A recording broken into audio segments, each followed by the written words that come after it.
ഇതാണ് കേട്ടോ നാടൻ പൊട്ടുകളി. നമ്മൾ തൃശ്ശൂർ തൃപ്പയാറ് പാലത്തിന് കിഴക്കേ സൈഡിലിട്ടോ നമ്മളെ സ്വന്തം തോട്ടത്തിൽ നിന്നും ഉൽപ്പാദിപ്പിക്കുന്ന തനി നാടൻ പൊട്ടുകളരി കണ്ട. ഇതിൻ്റെ ഒക്കെ ഒരു ജ്യൂസ് അങ്ങോട്ട് കുടിച്ചാണ്ടല്ല ഒരു ഒന്നൊന്നര ടേസ്റ്റാണ്. കണ്ടില്ലേ? ഞങ്ങളുടെ ആറ്റിക്കുറിക്കാണ്ട് കുടിച്ചു കഴിഞ്ഞാൽ ശരീരത്തിനായിട്ട് നല്ല തണവും കിട്ടും, നമ്മളെ വിശപ്പും മാറും. ഒന്നിൽ കൂടുതൽ ജ്യൂസ് കൊണ്ട് കുടിച്ചു കഴിഞ്ഞാൽ ഒരു സൂപ്പർ ടേസ്റ്റുമാണ്. പിന്നെ വേറെ ഒന്നും കഴിക്കണ്ട. കണ്ടില്ലേ? അവനൊക്കെ ഇരിക്കുന്നു നോക്കിയേ, പൊട്ടി അടിപൊളിയായിട്ട് എന്ത് രസത്തിലിരിക്കുന്നു നോക്കിയാൽ. കണ്ടില്ലേ എന്താന്ന് നോക്കിയാൽ? ഇതിൻ്റെ ഇരിപ്പൊന്ന് കണ്ടില്ലേ നിങ്ങൾ? കണ്ട എന്താ വലിയ ഇരിപ്പ് നോക്കിയാൽ. ഇവനൊക്കെ കൊണ്ടുപോയിട്ട് അങ്ങോട്ടേ ഈ തൊലി അങ്ങോട്ട് കളയാം. എങ്ങനെ ഈ തൊലി അങ്ങോട്ട് മെല്ലനായിട്ട് കളയാം. ഈ തൊലി അങ്ങോട്ട് കളഞ്ഞിട്ടേ ഒരു കുണ്ടുള്ള പാത്രത്തിൽ കണ്ട് ഇടാം. അവനോട് കുറ്റിയാണ്ട് സ്റ്റീലിൻ്റെ ഗ്ലാസ് കൊണ്ട് കുറ്റിയാണ്ട് കലക്കാം.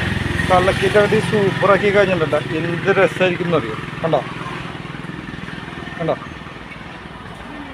അപ്പോൾ ഇതാണ് നമ്മുടെ ഷോപ്പ് കേട്ടോ. കണ്ടോ? തനി നാടൻ പൊട്ടുകളരി ഷോപ്പ് കേട്ടോ. കണ്ടോ?